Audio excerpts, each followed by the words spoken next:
Welcome one and all to the Stock Up Podcast, your one-stop shop for stocking up on the information you need to qualify for the Pro Tour.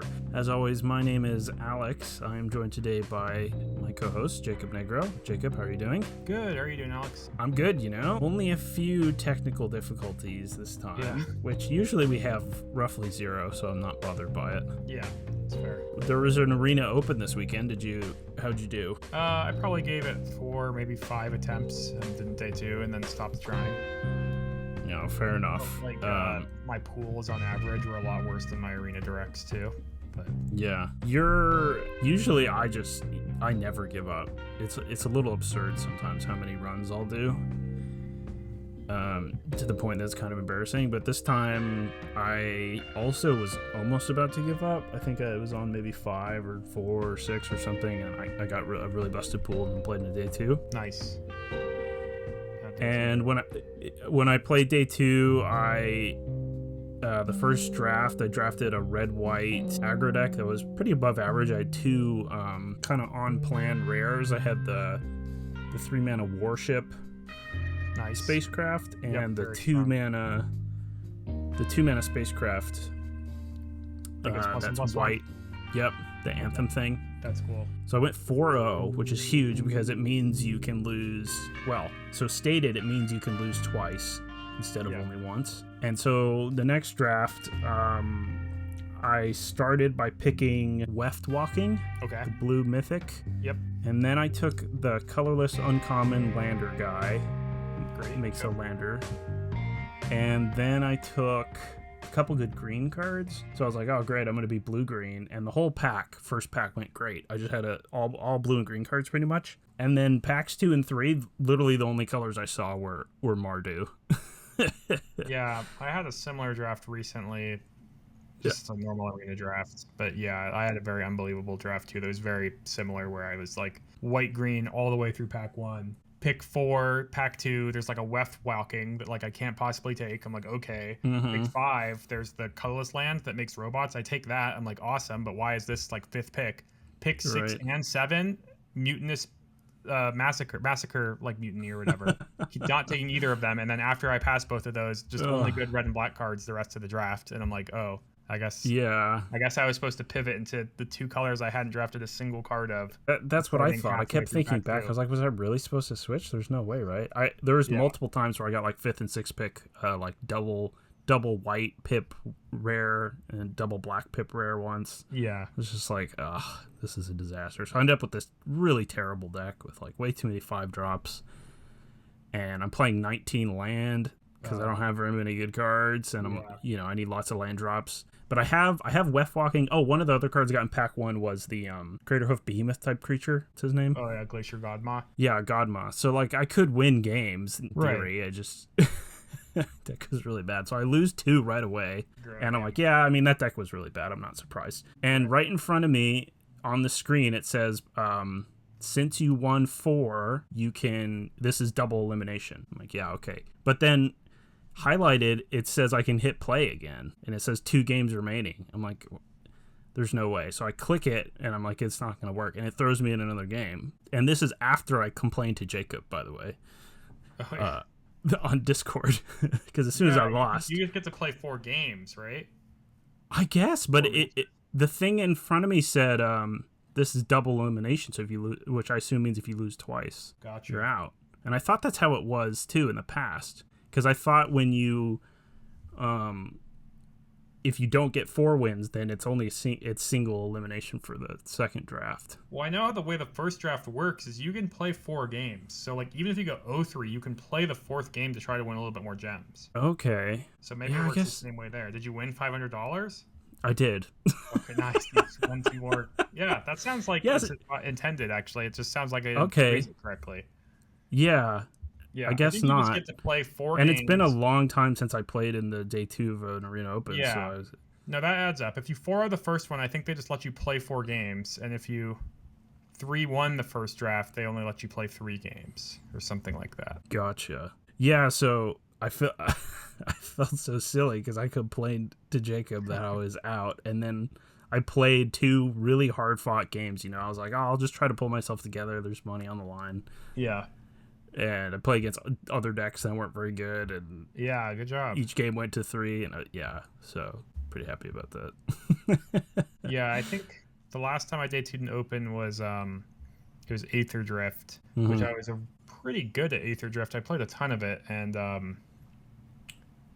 I think I 3-1'd the first draft and like 1-2'd the second draft with just like a really bad black-white deck that also felt like my games were just like getting mana screwed and things like that. And like it was like I didn't think my deck was very good, and then I lost to decks that I also didn't think were very good due to just like normal limited mana problems, and that made it extra upsetting. Because if I just lost to like some good cards, I would have been like, "Yep, that makes sense." But funny, oddly enough, I have not drafted a game of Aether Drift. Even though I've drafted basically every set around that's come out in the last several years, just because I was moving at the time and I was really busy and it didn't seem that interesting, so I just didn't bother. Yeah, it wasn't very popular, it seemed like, among players. I have no idea what the stats were. I felt like it was kind of marketed wrong, because part of why I enjoyed it is, I played a lot during like that year. That was my first year on the Pro Tour, was Kaladesh and Amonkhet, and those are the planes of Aether Drift, So like it kind of had a little bit of a nostalgia for that year, but it's marketed as like a race car set, which is not something I care about, or many people I talk to seem to care about at all.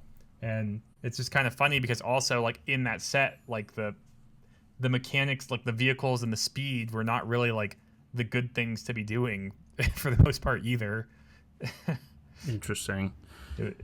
Yeah, I've just never been a huge like vehicle fan, and the theme and everything. The vehicles in that set were not very good. I mean, it reminds me of a lot of the same problems the spacecrafts have in this set, where like there are some good ones, but like you just can't put a bunch of vehicles or a bunch of spacecrafts in your deck, and then because there are some good ones, you're like reserving the space for those for only good ones. So you never draft the bad ones.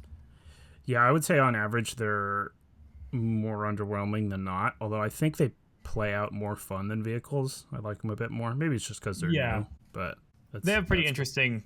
Like it's pretty interesting, like the games that it really matters whether you are stationing them or not. Yeah, exactly. There's more decision making since you have to do it at sorcery speed and all that. Or like, do I want to deal 3 damage to my opponent or have 3 charge counters on my thing? And like, it's actually a pretty important decision. Okay, well, for today's episode, we're going to be talking about Standard. Just to pivot, I know there's a lot of hubbub about whether Standard needs an emergency ban, so I wanted to find out myself. I was playing a bit of Standard, and that's what we're going to be talking about today. I want to remind everyone that you can find us over on patreon.com/StockUpPodcast.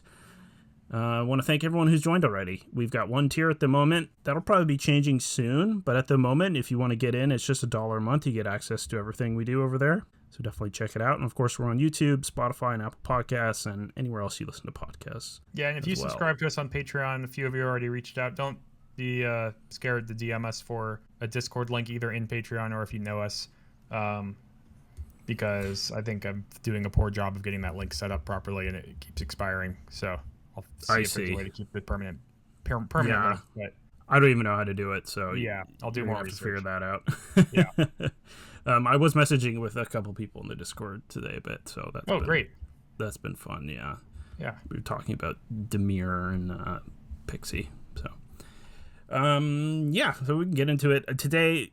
So I actually, because I was doing the Arena Open and I was trying to catch up on draft practice last week, I haven't played a ton of Standard, Jacob, but I've been meandering through things and figured we could just talk about the different decks in Standard and whatnot, some of the control decks I've been playing. And I think your tournament is this weekend, or is it the next one? So I'm just going to a 20K RCQ in Phoenix. I'm not going to the Spotlight Series in Orlando.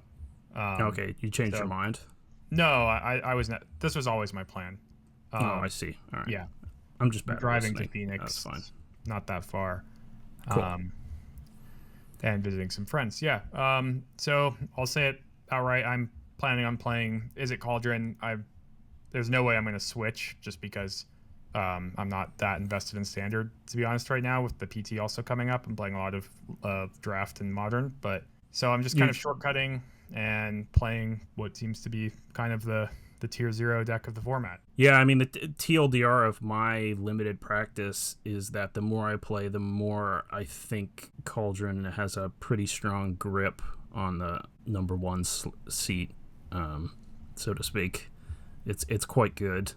You can definitely build your deck to beat it, but you have to go pretty far out of your way, and then you get pretty messed up by some of the other decks in the format if you do that. It's been my experience. Yeah, that makes sense to me. And then also, I mean, the Cauldron deck is an aggro deck, and especially since they've banned these mice cards, it's kind of just one of the faster decks in the format generally. Yeah, even without the Cauldron shenanigans. So it's hard to beat it with some plan of like going under it or anything like that. You kind of have to answer all of its annoying permanents, which come in various forms. Like they have creatures that hit you really hard, like Mako and Fear of Missing Out, and they have profs, which makes everything hit hard. And then, they also have some card advantage. And then the Cauldron VV angle of the deck, obviously, like it has a ton of support to enable this Cauldron VV part of the deck, but it also like doesn't have to do that to beat you at all. Right, yeah.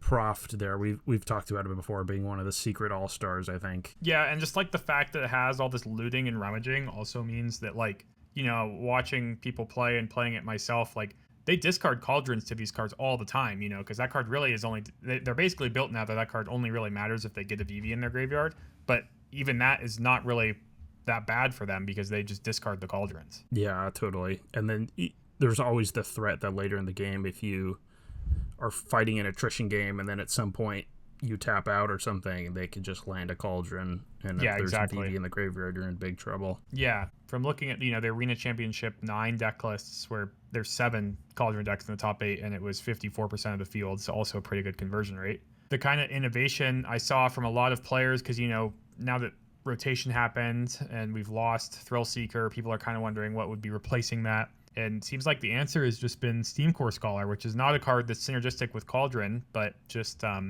does the thing the deck wants to do. It's a really good card with profs, of course. So you sent me a list. Is this the one? Is this going to be your starting point? Have you played it all with this deck yet? Yeah, I've played just a few with this list, few matches on Arena. I think I'm pretty likely to just play this, maybe a couple changes. A big idea I'm having to kind of hedge for more mirrors is actually to like exchange one of my main deck Torch the Towers with a sideboard Annul, which is something I've kind of hinted at before. But I think Torch the Tower, as far as the interaction goes, is actually kind of poor in mirrors. It's a little different now that they have Steam Core Scholar, because this deck's pretty bad at bargaining Torch, to be clear. It can do it, but it's sacking a Fear of Missing Out or a Profs, not something it really wants to do. Those are really the only things it can sack, or it can sack a Cauldron too. Not ideal. So you're not getting the 3 damage mode very much, and this deck has a lot of 3 toughness creatures. So I think Annul also can hit Enduring Curiosity, which is one of the bigger reasons to play Torch anyways. So that's kind of nice. Against Blue-Black, because Blue-Black is, whether or not it's even good, it's definitely one of the, I guess it's the second most popular deck, just straight up. So yeah, Blue-Black, before rotation, people claimed it was good against Cauldron, which I can't even say that was true. I mean, I played it, I guess, in the qualifier weekend thinking that was true, but afterwards wasn't sure. But one of the best cards in that matchup was Fairy Mastermind, which rotated. So now I'm not even sure I would begin to claim that. No, it doesn't seem that way. And I can't remember where I heard it, but someone was, I don't know if I saw some data that suggested that Izzet was much better against Dimir than the other way around, or someone I was following said that. I can't remember. Surprising me at all. Also, like, aggressive creatures are really good into Kaido. Adding Steam Core Scholar, that's just like a flying vigilance creature versus small flying deck also, so that's going to be like a hedge in that direction. The change from Go for the Throat to Shoot the Sheriff matters because this deck has Marauding Mako and Soulstone Sanctuary, both outlaws. There's just a lot of, a bunch of small things shifting all towards the Cauldron player's favor, in my opinion, and that's from a matchup that was maybe favored previously. Yeah, totally. So for our audio only listeners, this list is pretty just stock, except the cards that seem different to me. We've got 3 Steam Core Scholars, which you're saying a lot of people are playing now, which makes sense. A couple of Braid for the mirror match, and 1 Quantum Riddler. Yeah, and then one Twin Maw Stormbrood, I one guess, Twin is Maw another Stormbrood, removal sure. spell. Yeah, the Riddler, I can say is probably not a hedge for the mirror. It's certainly more for these grindy cards. But it is just like a really solid, card advantage spell.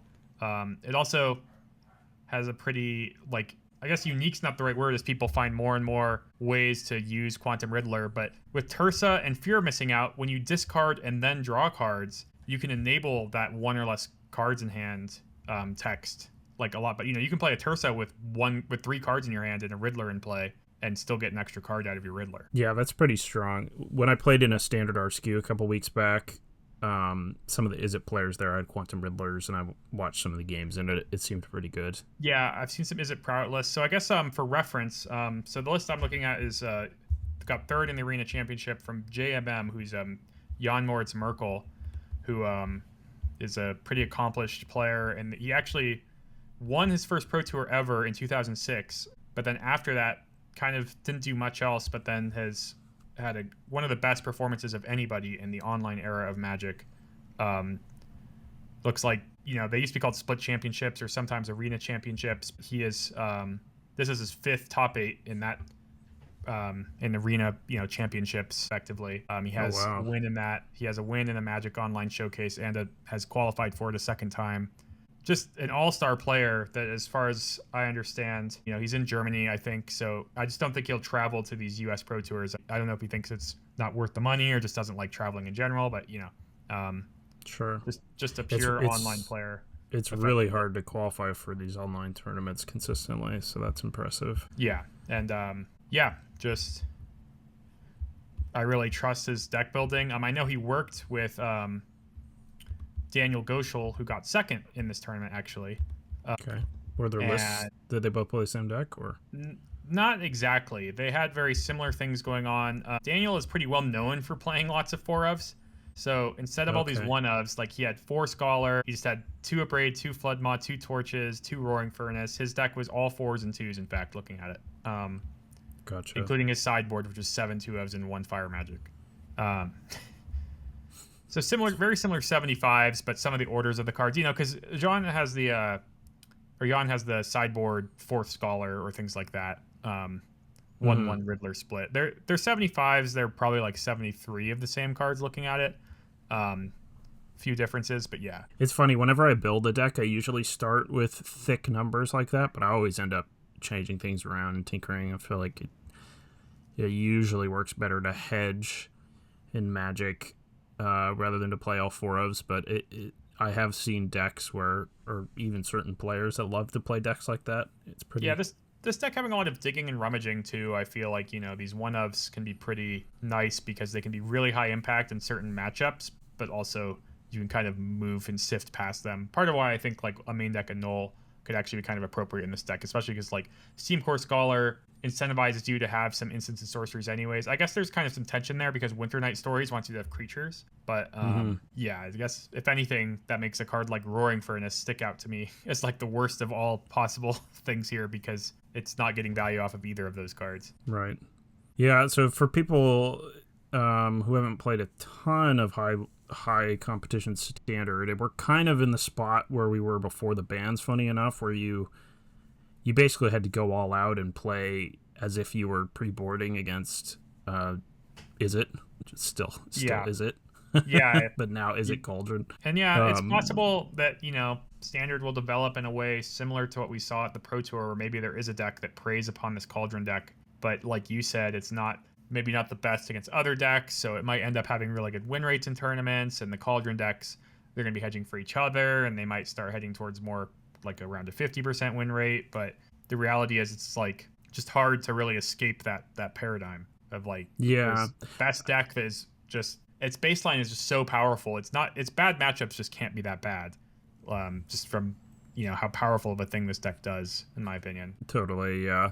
And every time we have a format like this, there's always 1 or 2 decks usually that does well that's not this deck, or not the the main deck. But so if you were convinced that you had a good plan and a good deck, maybe you're playing blue-white control or some blue-black mid-range or something, I could see playing it. And people have different motivations, of course, when they play Magic, different levels. Yeah. But this is definitely the baseline for the format. And I'll add some more notes about this deck, I guess, that I watched on Twitch. Nathan Stoyer was streaming on the Ultimate Guard channel, and he was streaming playing kind of a blue-red prowess deck that he kind of was tuning for the Cauldron matchup. In fact, I think he main decked 2 Cauldrons himself. And then he was playing against Daniel, this guy that got second. This is after the tournament. Just getting some like 1v1 testing in, and it didn't really seem like I don't know exactly how their set went, but it didn't seem like Nathan was very convinced. I don't know if that means he was losing or just, you know, more the fact that it's like, okay, maybe I'm a little ahead in this matchup, but like I know I'm not going to play against only Cauldron the entire tournament if they're preparing for Orlando or something like that, I imagine. Yeah, funny. That's been my experience with Blue White Control, where I get paired against Cauldron for the most, and you know, I'm just playing on the ladder, so it's not the best practice, but for the most part, I feel like I'm a little bit ahead, but I still don't really think, because I have problems in other matchups that, because I've made certain changes to be good against Cauldron, I'm lacking in other matchups, and I can definitely feel that. Plus, you know, Blue White Control has its pretty typical problems where you run into random things that people play, and sometimes you don't have the right answers that line up, that sort of thing. Exactly. Yeah, so that's the baseline. We're going to talk about some other decks in Standard at the moment. I'm going to pick your brain, Jib. Figure we'll go on to blue-black mid-range.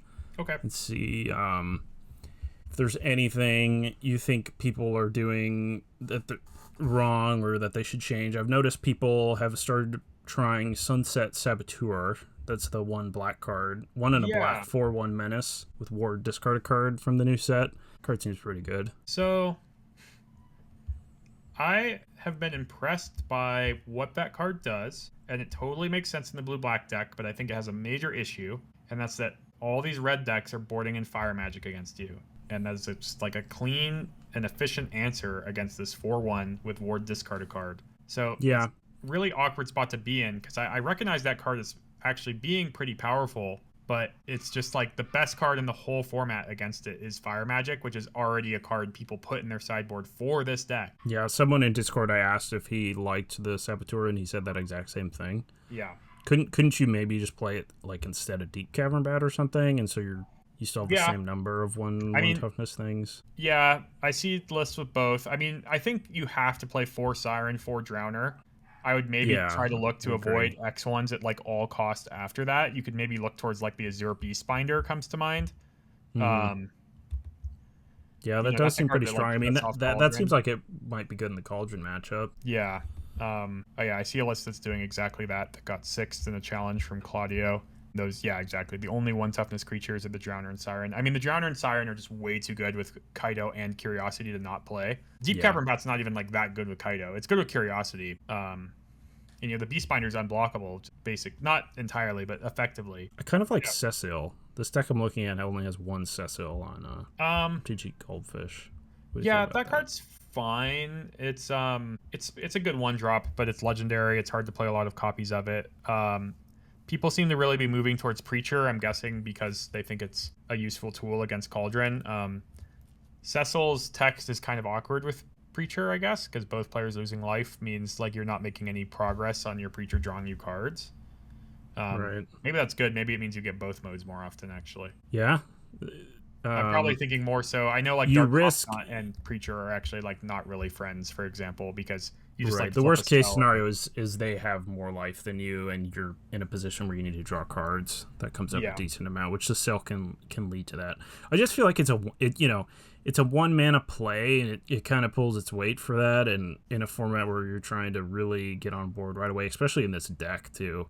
I think I want more than 1 being copy. a 1 mana play. Yeah, I think I played 2 when I was playing Dimir pre-rotation. I think that's where I'd kind of aim. I mean, you don't want like too many 1 mana plays. I guess the 1 mana plays now are a little different too. You don't have cut down, and there's less reason to main deck Duress, because previously, you know, the best deck in the format had Steel Cutter and Stock Up that you really need to hit. This deck, even though it has Cauldron and Props, the window to hit those are pretty low. Whereas, you know, like the Prowess deck is like continually putting cards into its hand over and over, so Duress would like almost never miss. Right. I see. Yeah. We've got Intimidation Tactics, which that's kind of more reasonable, but still it's going to have a falling off point. And then Tragic Trajectory is just going to be probably a lot worse than Cut Down was. Yeah, the thing with this Izzet deck is it's actually playing to the board pretty quick. It's not just cantripping a bunch. Yeah. So the discard's not quite as good. Plus, if they ever land, I mean, I guess ideally you're trying to nab the Cauldron with these discard spells, but it's only 2 mana, so if any point they draw it and just sneak it into play, they're going to dump their whole hand. I mean, discard's pretty awkward. What about the removal and counter suites in this deck? I see it's kind of all over the place. I really don't know what's best. Yeah. Stab, pretty gross. Trajectory fits okay. Yeah, I'd probably be looking at like certain quantities and weird splits. With like 4 Flood Pits Drowner already being some sort of interaction, I guess, yeah, like having like 10 counter spells / removal spells sounds about right to me on top of that. That cost, 2 or 1. This person won a challenge with, let's see, 2 Tidebinder, 2 Phantom Interference, and then the rest is just like one stab, 1 into the Flood Maw, 1 Trajectory, 2 Bitter Triumph, 2 Shoot the Sheriff. Yeah, and I guess that's what you kind of have to do because none of the removal is that good. Yeah, I mean, this is like a thing that keeps happening with black mid-range decks and other formats. I've made fun of people in Pioneer, like Rakdos decks, you'd see things similar to this, and it's like, is your deck really that good if you like just have to hope that your Doomblades are the right Doomblades when you draw them, and you can't play 4 of the same one because people are just exploiting that in various ways. Right, and it's not like this deck sees a lot of cards. It just plays with what it has, and then, I mean, once it's drawing cards, it's probably winning. Yeah, like it does see a lot of cards when it has an unchecked Kaido or Curiosity, but that stage of the game is kind of, really favorable. Is over, yeah. Yeah. Okay, so, I mean, that deck's not too attractive, honestly. Do you think there's any merit to just playing Izzet Prowess without the Cauldrons? Seems like this deck is decently popular still. I mean, stock up, the reason that Izzet Prowess deck can... Or I guess you mean like Izzet Prowess, not Izzet Cauldron? Yeah, exactly, Sure. Yeah. I mean, there is, but I do think you should main deck 1 or 2 Cauldrons in that deck. You're a VV deck yourself, so in any random matchup, you could still sort of assemble that. And gotcha. Nathan's list, didn't get it copied, but it had pretty normal things, but I think he had at least a couple Riddlers. I don't think I saw the Planispheres. He probably just cut those entirely for being kind of weak. He had main deck Rowls, which play a little bit better into the idea of maybe setting up your own Cauldron, because that is like a way to draw and discard. So you can maybe develop a Rowl and pitch a VV, or like make an Otter and untap and pitch a VV and play a Cauldron and kind of have a really strong turn still. But yeah, just lots of Abrades right now is pretty important, I'm sure, for that matchup as well. It does seem like maybe you could build this deck to be favored against Cauldron if you just adapt sort of a control role. Yeah. I mean, you have the Abrades, you have the torches, so you can handle kind of the board, and then obviously you can take over with VV.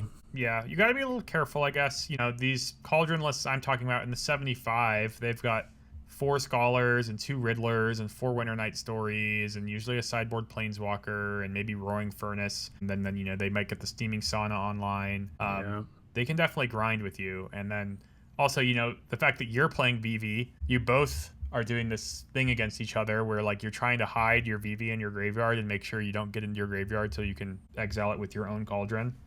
And they just have more Cauldrons. That's kind of, your own, exactly, your own vulnerability. And then things like Steaming Sun or Roaring Furnace and Twin Maw Stormbrood can maybe answer a VV on like a 1-turn window too, and that can be kind of disastrous.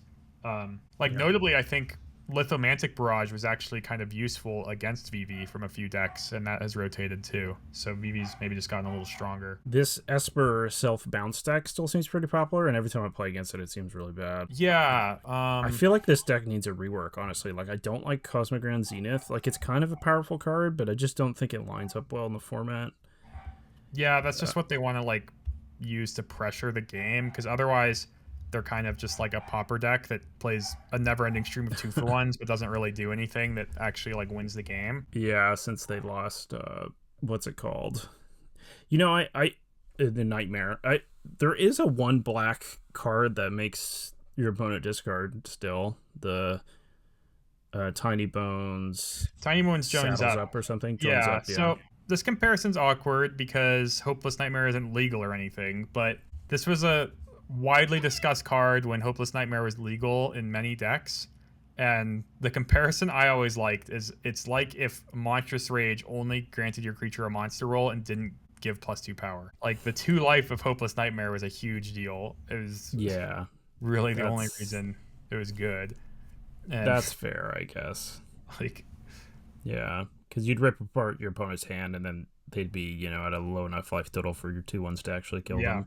I also enjoyed, I'm kind of a Thoughtseize hater, and I kind of enjoyed that Hopeless Nightmare was like a reverse Thoughtseize. Like, because sometimes I joke that Thoughtseize is like, it doesn't matter what card you take in some matchups. Like, the game's just going to continue to a point that your opponent's going to sculpt their hand in a way that will be fine. So you're just like trading 1 mana for 0 of their mana and losing 2 life. And I feel like sometimes you're actively like lowering your win rate having Thoughtseize in certain matchups. Oh, for sure. Sometimes Hopeless Nightmare wasn't guilty of that, at least. Sometimes people board in a lot of discard spells against. So from when I play a lot of control decks, sometimes people board in discard spells when I feel like they're not supposed to, because what's happening is their deck's too assertive, and what they're actually doing is slowing the game down. Yeah. So even though they tear apart your hand, they're not doing nearly as much pressure, and you're still making land drops, and then you'll eventually draw cards to cast, and it ends up being more of a detriment than a positive. Yeah, this is certainly a bit of a tangent, but I think Thoughtseize is a very like aggressive and combo-y card, and better suited a lot of times as a sideboard card too. Nowadays, it's just like you don't want the game to go long if you're playing those types of cards, because the thing that comes up with those cards too that people pretend doesn't happen is that you top deck them and they don't do anything. Oh, for sure, yeah. And if you're playing Thoughtseize to make the game go longer and not to just try to like the best possible play you can make with Thoughtseize is to take a card from your opponent's hand and then they don't have a play the next turn. Right. Or you're taking cards where there aren't many replacements in their deck, and it's important to take this like specific type of card. Yeah. I just think nowadays decks are really redundant, I guess is what I would argue, and that doesn't happen very much. Yeah. Okay. That's fair. So let's see, what else have we got? So besides that, control decks are decently popular. I could talk about blue-white control now. Yeah, that seems to be a direction that that's kind of the category of deck. I don't disagree with you that like might be favored against Cauldron, but just has a lot of fundamental flaws.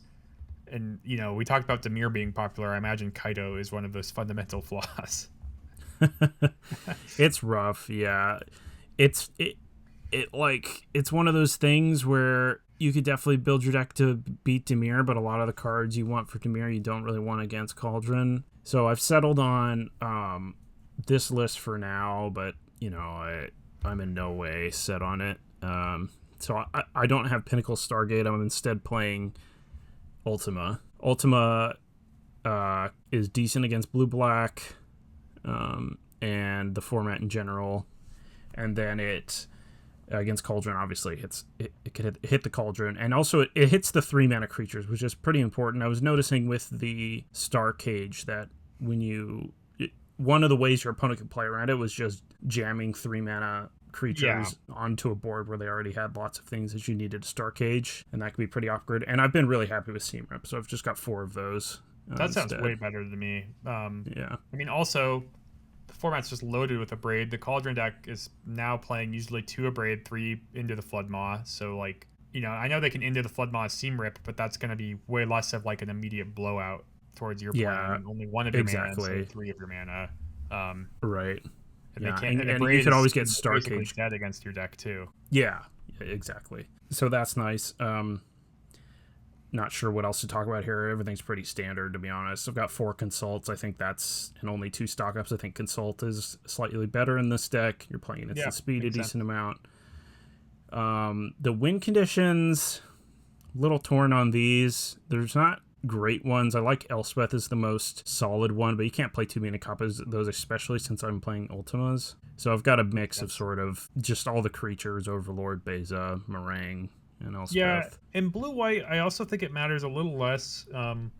I could see having less win cons than what you're presenting here, just because you have these fountain ports and restless anchorages. I'm not saying you should play 0 like spells that can win, but you might be able to take a couple of them out, honestly, for more 2-for-1s or something. Yeah, the thing is they're kind of like Overlord. White Overlord's one of your best cards against blue-black. Yep. So that's kind of nice to have.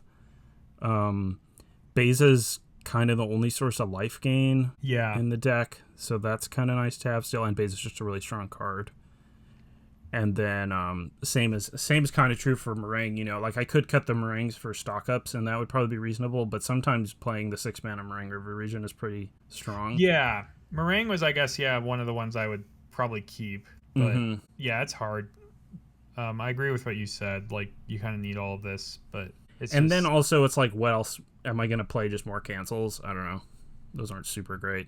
No, I guess I would consider like stock up being kind of in the category of a win condition where like obviously it's not going to win, but it's like the card you use to actually pull ahead so you can stabilize, and then hopefully very threat light and your lands can actually cover like closing the game. I mean, Fountain Port way more than Restless Anchorage. Restless Anchorage I'm sure dies to removal all the time. Yeah, funny enough, Restless Anchorage is how the games end in the blue-white control mirror a lot. Sure. But that's a whole other thing. I thought when I played at the RSQ, I had 3 stock ups and 3 Bezos and no overlords. Gotcha. All my overlords were in the sideboard, so you could do something like that. I'm not sure the right numbers, basically. I made the change of refute over 3 steps ahead. I'm pretty happy with that. I mean, I just never kick 3 steps ahead ever. Sure, so you just want a little bit super more way ahead. Card. Yeah. Okay. So I honestly think that was kind of a no-brainer, especially in this deck. Maybe in decks where you leave up your more mana more often, but a lot of the time you're playing something in this deck and then leaving up a few mana to counter. And then I also just sideboarded out in a lot of matchups too, so whatever. Yeah, of course. I hate Get Lost. I side that out when I can. It's just, I don't know, what you just kind of have to play it when you're just these colors. Kaido, right? It's just nothing. Kaido. There's a few other things it's good against. Sometimes you can clean it up with Ultima, but yeah, there are certainly games where you've drawn too many Get Lost and you don't have, and the game's kind of a grindier game, and the maps are a big deal. Yeah. So I saw a great quote recently that I think is actually old, probably from the era of when Mono Red and Gruul Mice were kind of the top decks around PT Aether Drift, but it was from Tristan. It was, Get Lost is like Christmas, and that that's pretty appropriate to how it felt, especially as a mouse deck. But just in general, it doesn't really ever feel bad when your card gets Get Losted, which is not a sign of strength for the card. Yeah, it's funny. This deck doesn't mind playing against Get Lost either, because a lot of times you have Fountain Port in place, so you're just exactly. Okay, I'll draw 2 cards. You play Elspeth, you make 2 tokens, they Get Lost immediately. Yeah, you say, I guess. I mean, that's what it's like, right? It feels like Christmas. You just have so many little presents in play. It's rough. Yeah. Kaito. There's a few things that you feel like you have to have it, but it's not great. I've been trying these 2 Parting Gusts, and they've actually been pretty good. Yeah, interesting to see them in straight blue-white. I've seen people Parting Gust their own Shiko a few times in Jessica. Okay. And then obviously they're not playing it just for that, but it makes it a little bit more modal. Yeah, I do definitely target my creatures in certain matchups sometimes. It comes up. Mostly I'm just, exiling enduring creatures or something really important.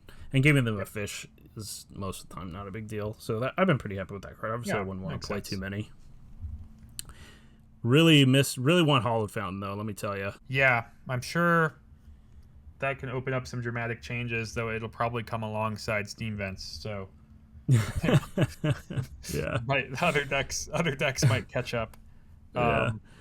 At that RCQ, I had mana problems a lot, and they only really cost me in one game of the final match playing for top 4, but it definitely cost me where I didn't have double white. Yeah.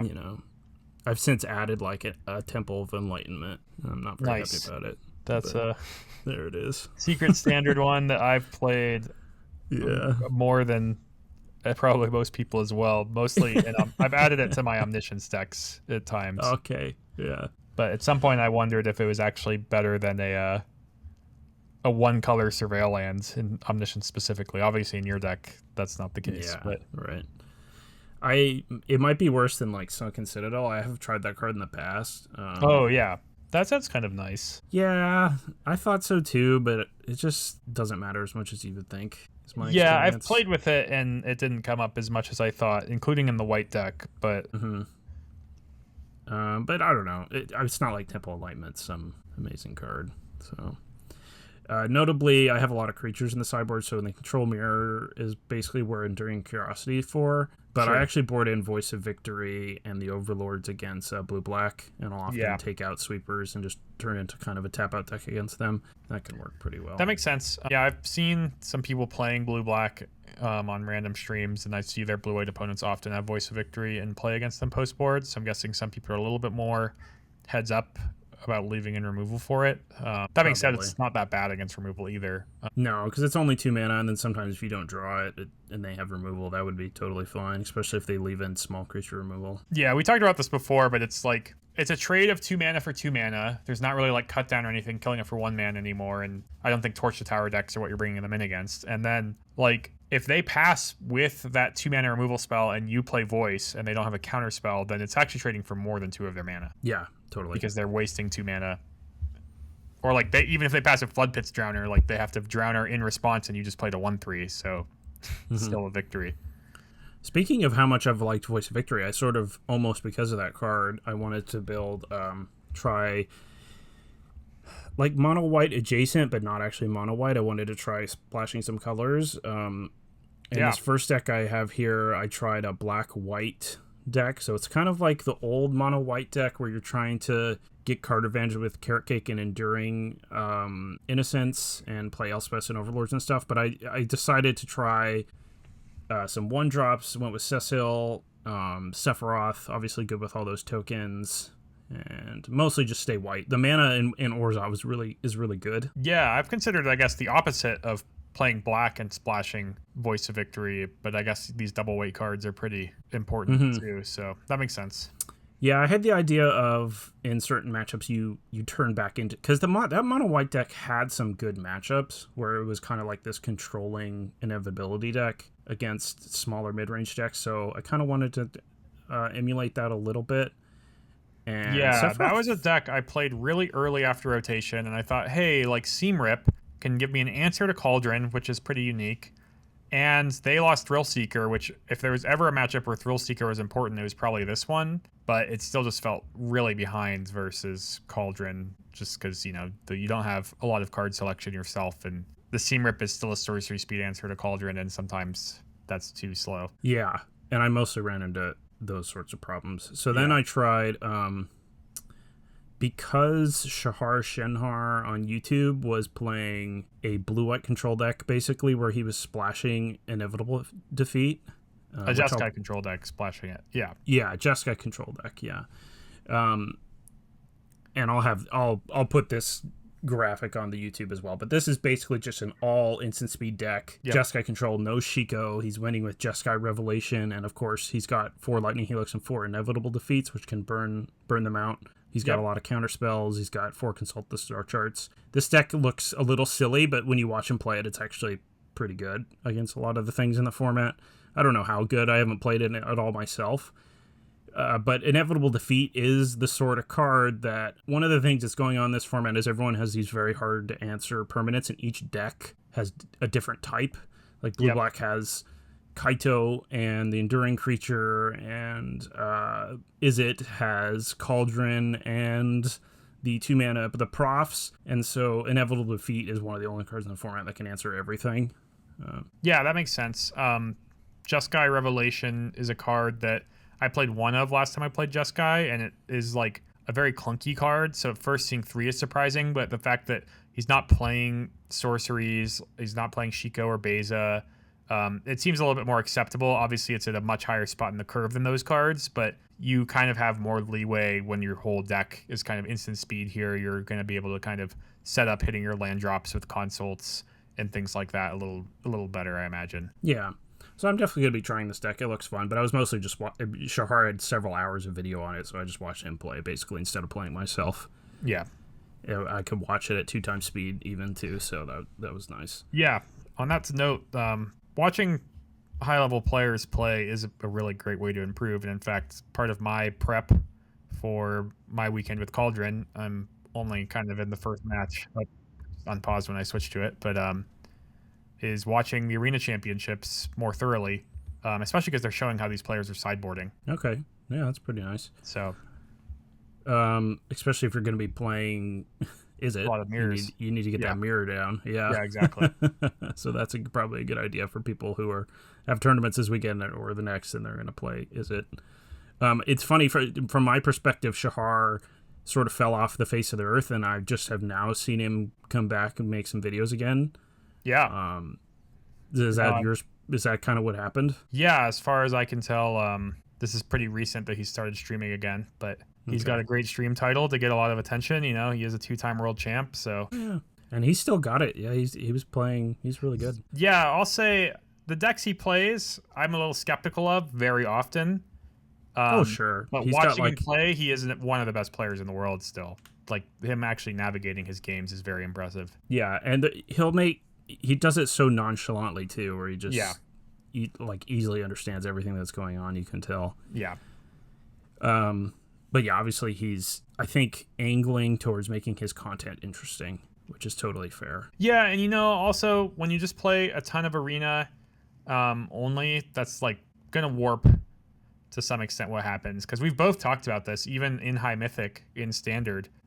I think his control deck is a little clunky, for example, but all the control decks I play against seem clunky to me. And so if he wants to win these control mirrors, he probably has to kind of raise his curve a little bit more than I'm willing to play. Yeah, and play some extra cancels, probably. Because exactly. I don't like playing cancel because I think it's really bad against Dimir and Cauldron, for example. But you probably play way more control mirrors on Arena than in paper or in Magic Online or whatever serious event you're playing in. So you probably just need these cancels to kind of keep up. Yeah, for sure. I mean, that's one of the reasons I have some in my main deck, my bullet control deck. I mean, counter spells in general are kind of by nature, they're a catch-all, so it makes sense as a main deck prospect to have some in your control deck, but yeah, of course, it's just a world of difference between No More Lies and a 3-mana cancel, for sure. But because he brought to attention the inevitable defeat to my mind, I tried just throwing red, since Mardu mana's pretty good. I threw red in the Orzhov Mardu deck. mana is very good. And this deck I've only played maybe 4 games with,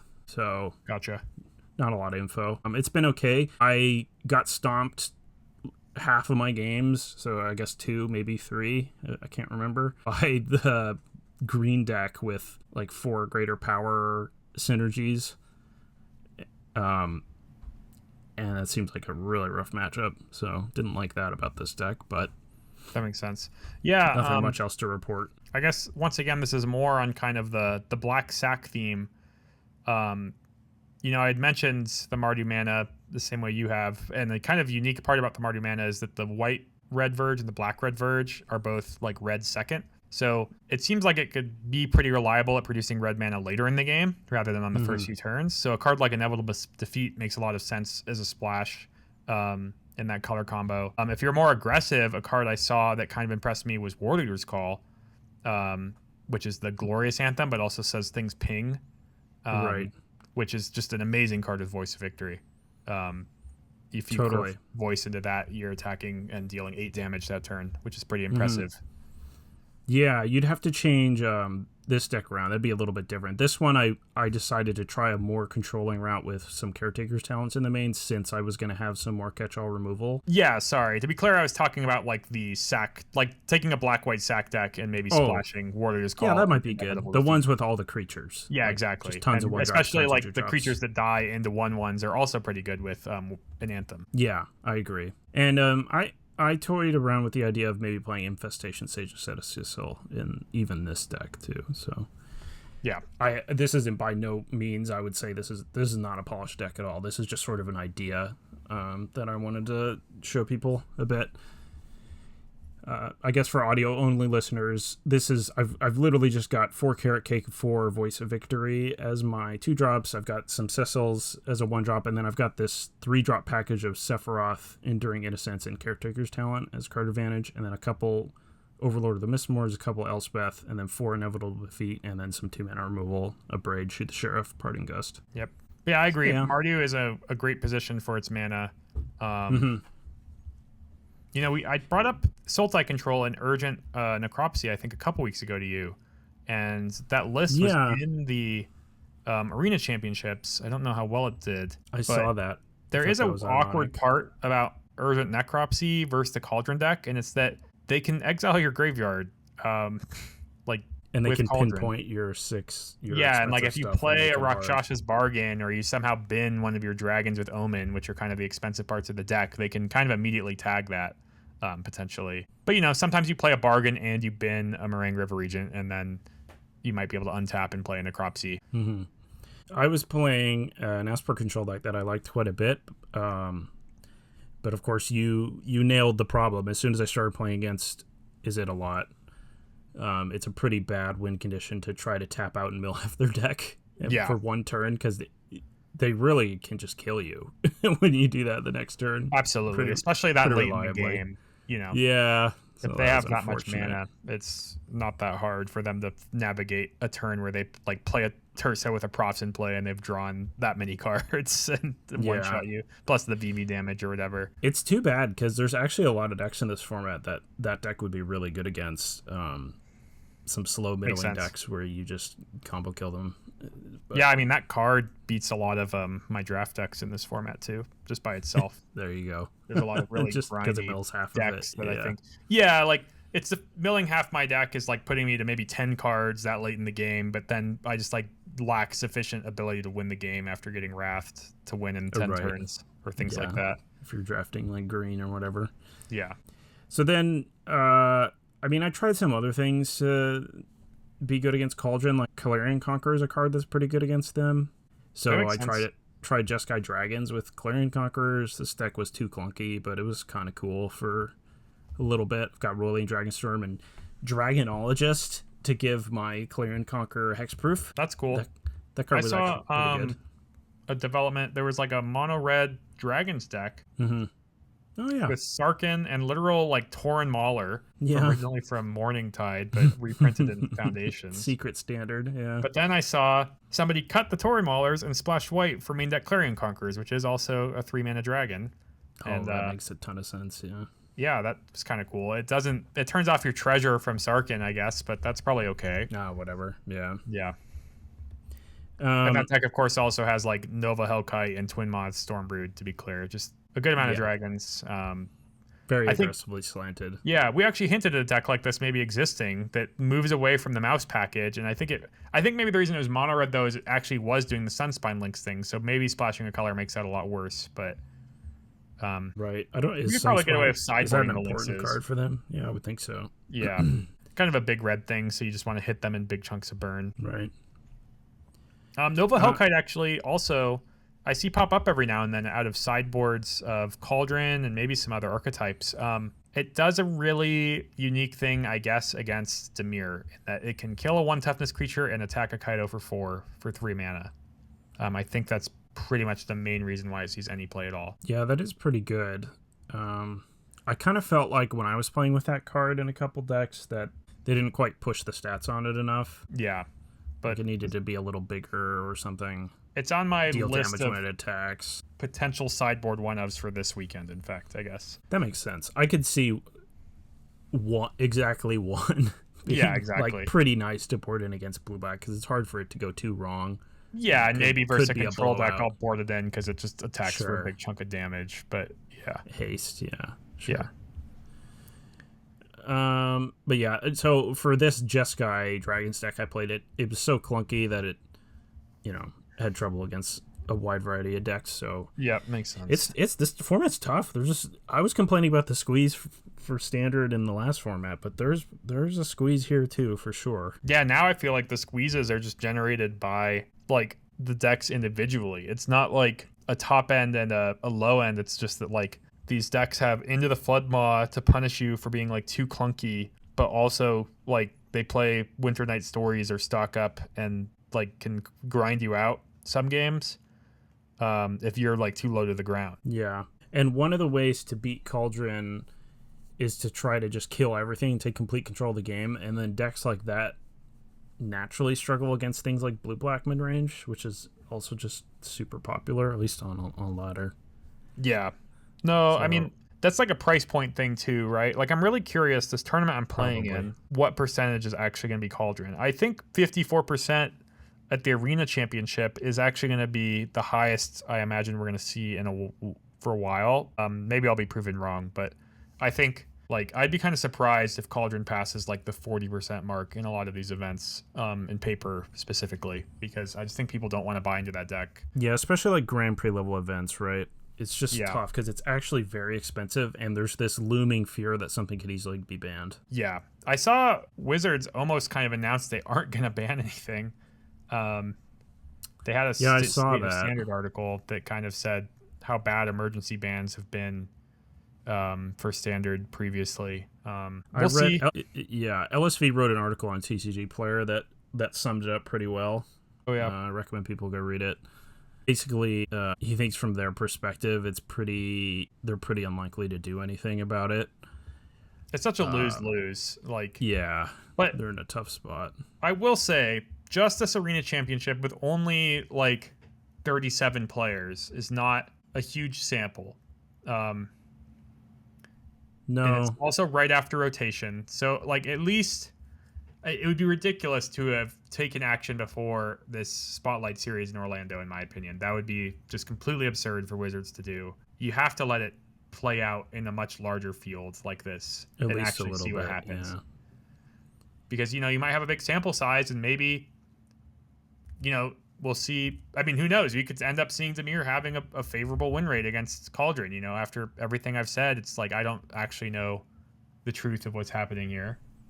Maybe they can find a configuration that works. Yeah, I kind of doubt it. Binders. Yeah, I kind of doubt it too. But just kind of the point being is like something could pull ahead. The Cauldron actual win rate could be less severe than it seems. And to some extent, yeah, it just feels like it probably has to be a proactive deck in my mind that could take this throne away. But it's really hard for like we're saying, for a 4 seam rip deck or whatever you're trying to do to battle it to actually become the best deck in the format, because it's so easily kind of exploitable. Yeah, well, I don't think it's ever not going to be Cauldron as the best deck, but maybe it can get to a place where there's still like a viable selection of decks where you don't have to ban. I would be kind of tempted just to ban it and be like, oops, we missed one, to be honest. Yeah. But I imagine it would be Cauldron, given the... Yeah, and you could hit Cauldron and Vivi could still play and... let people play prowess with Vivi, yeah. It doesn't damage their monetary value too much, I don't think, because Cauldron,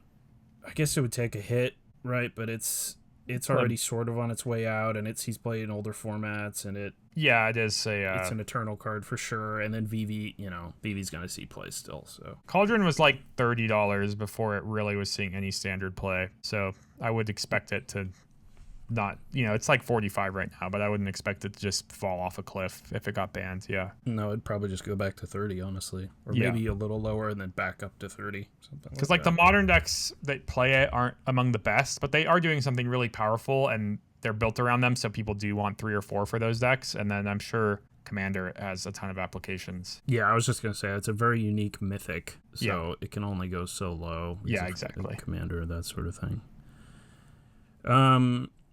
Let's see. Oh, just so I don't forget, there's just one other list while we're still sort of talking about control decks that I saw in a Magic Online challenge that I thought was a good idea, something I might try, where it's basically blue-white control, splashing, Scorching Dragonfire, and Fire Magic. So, sounds kind of nice. You'd have to give up some of the colorless lands, but other than that, you're not really making your mana worse. So yeah, it's a lot of tools versus Dimir, I'm sure. I mean, the exile on Dragonclaw or on Dragonfire is relevant against the Cauldron deck a little bit too. Yeah, it's not too bad. I mean, you don't want a ton of 3 damage things against them because their creatures can outsize that, but a little bit of it would definitely be okay. Yeah, and you need more than just 4 get lost. It's like removal, I think, in your early turns. Yeah, one of the problems with this is that blue-white control mirrors Fountain Port's really important. So you losing your colorless lands can be rough there, but it might just be an arena problem. Who knows?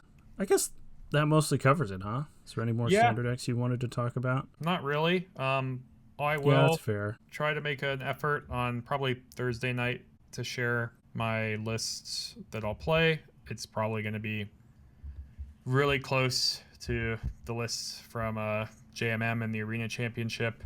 That's fine. That'd still be useful for people. I'll be curious to see it anyways. So yeah. So yeah, you should definitely do that. Cool. All right. Well, thanks everyone for watching. We will see you next time. All right. I got something unique here. Nice. Ready. Kind of a puzzle. Oh no. Not that hard. You're not going to embarrass me. Okay. No. So we're going to start with the easy part. So this was related to, I guess, like metagames and picking a deck, but taking it to a real extreme. It actually kind of spawned in my testing Discord, and not even this conversation we're about to have, but it made me started to think about this extreme. And it's like, this hypothetical is that you're playing, let's say, we'll start with the easier one. You're playing a rock, paper, scissors tournament, and it's a weird situation where you're not just like playing a bunch of games of rock, paper, scissors and changing up each time. You have to submit either rock, paper, or scissors ahead of time and lock in that choice, and then basically play round robin against the rest of the field. Okay. And if you somehow got early information just for yourself that a bunch of people had already submitted rock by a lot, like what would you do then? Submit paper. Yeah, so that's pretty simple. Yeah. But Magic isn't like that way with more decks. But then I knew about this. I think it might have actually been invented by one of the creators of the show of The Big Bang Theory. But there's like a five-way rock, paper, scissors. Oh, yeah. I've called heard of this. Rock, scissors, paper, lizard, Spock, which is effectively each of the 5 things has 2 wins and 2 losses and a tie against itself. Yeah. And it made me kind of break down, what if you got early information that 2 of these things were really overrepresented? Of the 5. Of the 5. Like Lizard and Spock. Yeah, sure. That's a good example because it matters what pair they are. So if you learned that, ahead of time, that instead of each of these being 20% of your tournament, that Lizard and Spock are each like 35% of the tournament and the other 3 things make up 10% each, what would you pick? So there's 2 that beats one and 2 that beats the other. Yeah. So you'd have to decide. There's no one thing that beats both of Lizard and Spock. Right. 35. How do Lizard and Spock interact? I don't even know. I guess Lizard beats Spock. Lizard beats Spock. I guess you just pick Lizard? Yeah, that's correct. Yeah. It's like kind of interesting to think about for a second, but effectively you'll just get a bunch of wins and ties by picking the thing that's most favored. Sometimes if a pair of these things line up well, like if rock and scissors were the most popular things, then you should pick Spock because it has good matchups against 2 out of both the things. But I think sometimes it's like if you see 2 popular things and one thing beats the other, I guess is what I'm kind of addressing here. The thing that beats the other thing is probably what you should be leaning towards. Now, Magic isn't that simple, obviously, and there's not 100% win rates, but it was kind of an interesting thought experiment I had today. Okay, yeah, and it sort of fits with like what you would choose for a tournament. Yeah, I was kind of breaking it down in Modern a little bit more of like you could have like aggro, mid-range, control, combo, and ramp, and kind of assign a similar kind of like 2 wins and 2 losses to those. But it's way more nuanced than that, but that's kind of what I was looking at. Yeah. You can maybe make an argument that it's sort of is an argument for playing the best deck or 2 of the best deck. Like if there's 2 really good decks, instead of trying to play a deck that beats both, you play one that beats the other. Yeah. Yeah.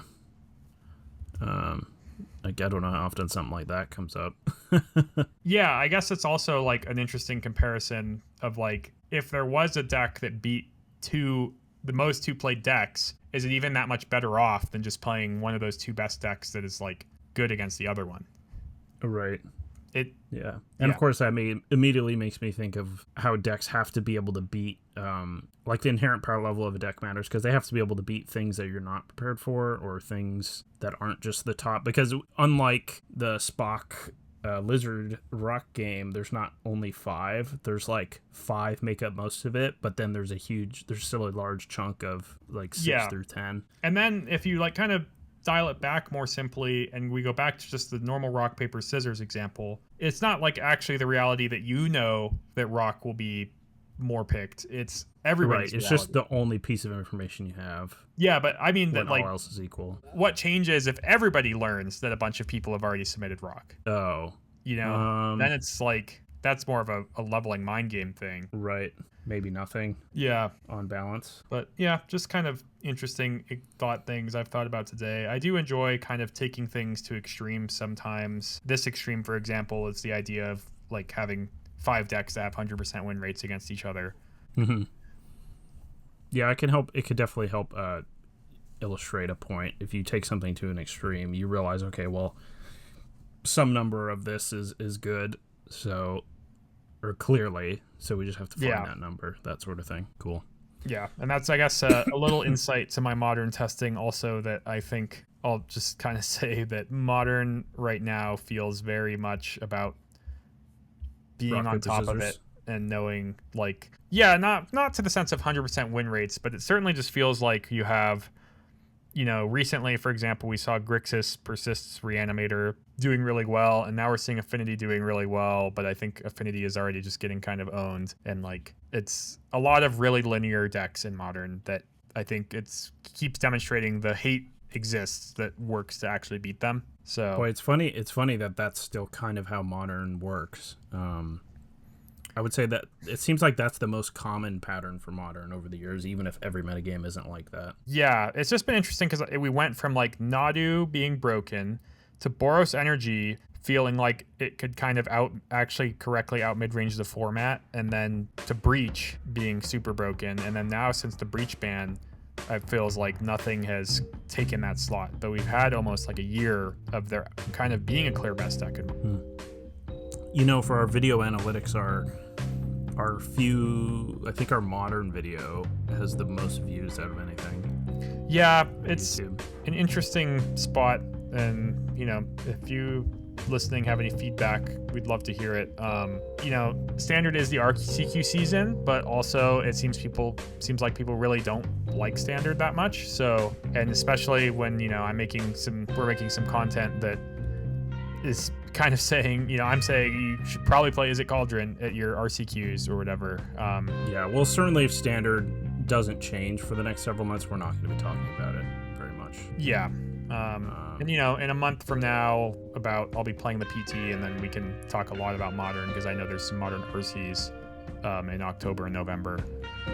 So we can talk, you know, about it before then as well. But it's kind of hard for me to like kind of talk about stuff before the Pro Tour. Yeah, I mean, and then certainly if any of our patrons want to comment about what they would like to hear, that might push us one direction or another, honestly. Yeah. But of course, we still follow a little bit of a news cycle that is Magic. We're going to talk about the new set, and we're going to do our sealed episode and stuff. I'm still also planning on playing a sealed qualifier weekends. Nice. There's an Arena Direct this weekend. Another Arena Direct already? Yeah. And the boosters. qualifier weekend? Wow. Is the qualifier weekend this weekend too? Yeah.